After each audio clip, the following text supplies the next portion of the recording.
What I have right here is the Recaro Sportster CS seats, which I have been eyeing for a while from a 997, and I figured it was time to finally pull the trigger on a pair of them. Yesterday I got the driver's side in, I ran into a few complications, and I wanted to make a little video on how to get these inside the 997 because there's a couple of tricks that I have not been able to really easily find on the forums or on YouTube.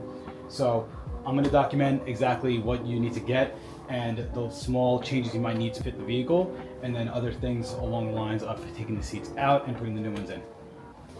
So pretty much the first step is to set up a table with a blanket of some sort and lay the seat on its backside. Make sure you protect the back of it because of the hard plastic. It can easily get damaged, so you want to make sure you lay down that blanket. So you got the 4 bolt holes along the bottom. These little bump outs on here, you'll see later on in the video that they actually interfere with the planted bracket. So I added washers between the sliders and the bracket to allow a gap where that passes through. These are the 4 bolts that come with the seat that you'll use to mount the sliders onto the bottom of the seat. Those bolts use a 6mm hex socket. First step is to mount the slider to the seat. I'll take the first one right here, right for the top bolt hole, and that will line up with the top one right here. You can also recline the seat to help angle this a little better, so you're not working against yourself.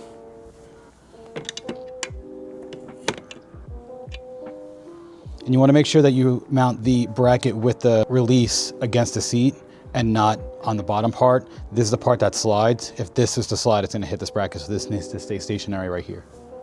And then before putting the other side in, you want to pop this into place.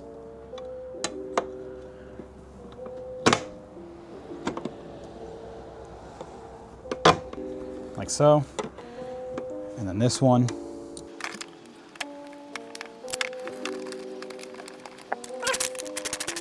Just get them snug, not tight, because you need to get the bottom bolts in too. And then basically pull the release, slide these all the way up.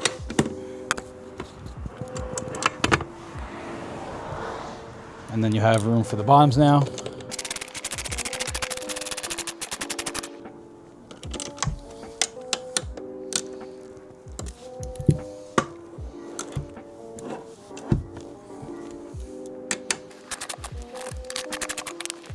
And one thing you need to make sure is when you go to mount these to the main planted bracket is not only just the washers that have to go between the slider and the planted bracket, but I made the mistake of not having the sliders even with each other, which was fighting me when I was trying to mount the bracket into the car. So what I'll do is I'll pretty much pull the slider arm, go all the way up until it stops, hold this in place while pulling the release lever again, and bringing this all the way up to the top as well. Okay, now you can tell that they're even by comparing to the bar here, and also this little opening for the bolt compared to the edge there, and there they match. There's a couple different options you can get for the mounts. I went with the planted brackets. This was the most common one that you choose.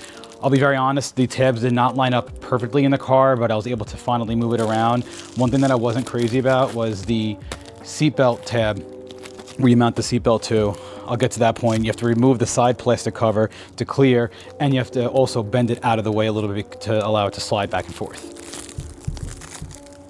Now the hardware that the sliders and brackets come with, you're only going to use very similar. I think they're the same bolts that the seats came with, or these 4 larger ones. And then you can either utilize these washers if you want. Otherwise, I ended up just using my own washers for that space. So pretty much you're going to put 2 washers in each location to space these sliders away from the planted bracket to allow the room for these little nubs to pass through and clear that. And then they don't include any, so I had to supply my own, but you're going to need nuts for these bolts. And the first step is to line this up just like this. So I'll get the top bolts in, and then I'm going to show you how to remove the cover on the inside that clears the tab. Now the first bolt with the washers is the easiest because you have it off the car. You might be able to get the second one too if you line it up properly, if you hold everything in place. So the bolt through the top, then that. And then you take the bracket, and it's going to line up with these furthermost corner pieces. And on the driver's side, you want the bracket all the way to the inside. So this one, so that one you had all the way to the left. This one you're gonna push all the way to the right. So once I have that lined up, then I'll take the nuts that I supplied myself.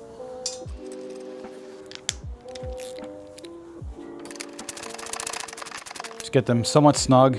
You still have a little bit of play in that bracket. I will also supply the part numbers for the sliders, the brackets, and the seats in the description. This way you know exactly what to order. The next step I forgot to mention is to remove this cover on the inside, because as you can see here, when you pull this up and try to slide this back, it's gonna hit that. So to allow that to clear, there's one Phillips head screw on the back side.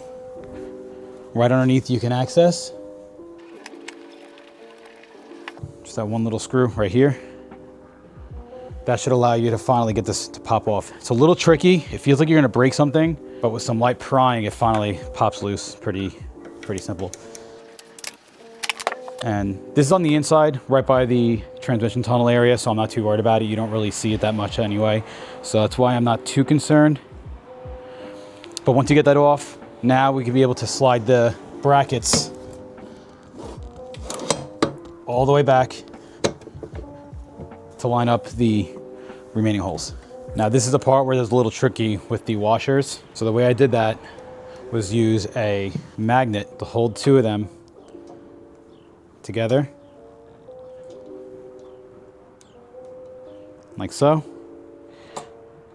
And you can line it up right with the hole,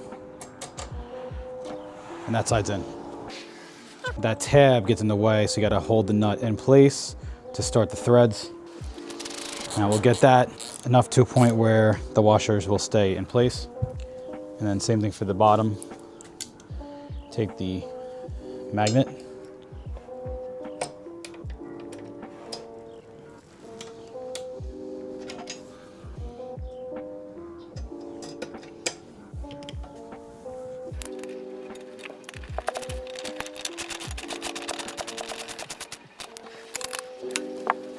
And now this is ready to go in the car once we get the seatbelt bolted onto the bracket.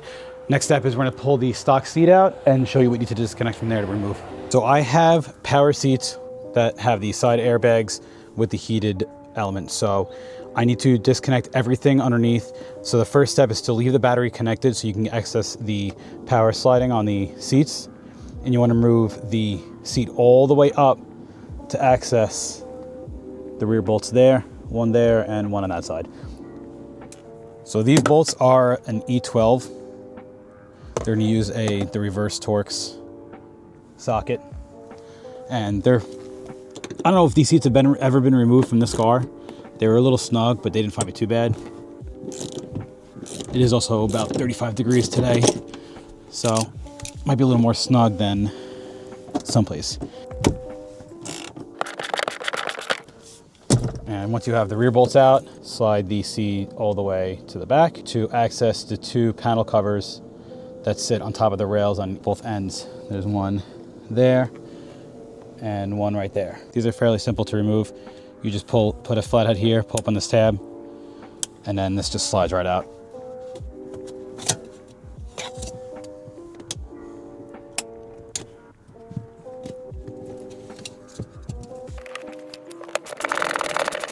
I would normally use power tools, but being that there's only 4 of these bolts and they're pretty quick and they're not fighting me at all, but I figured the hand tools are fine.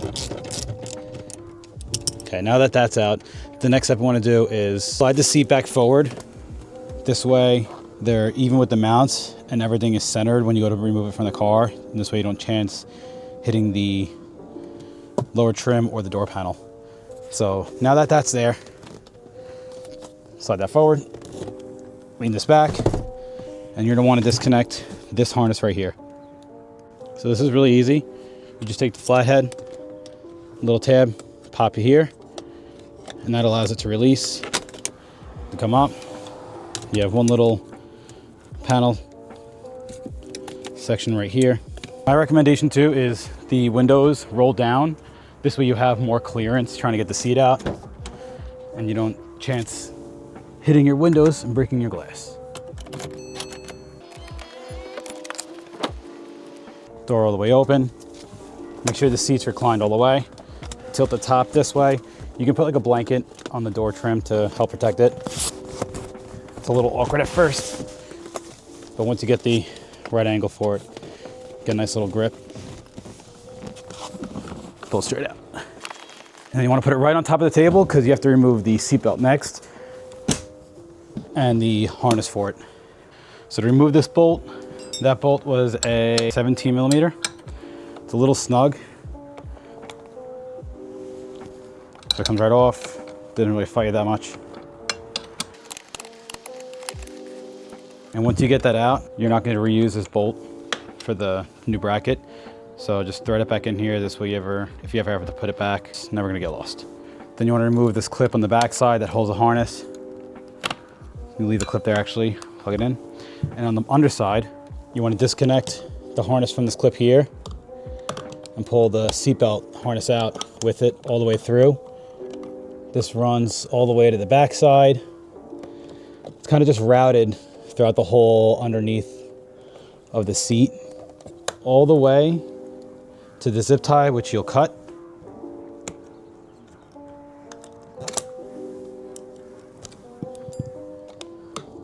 And luckily it's easy to follow because it's the only harness that looks like this. This zip tie you'll cut.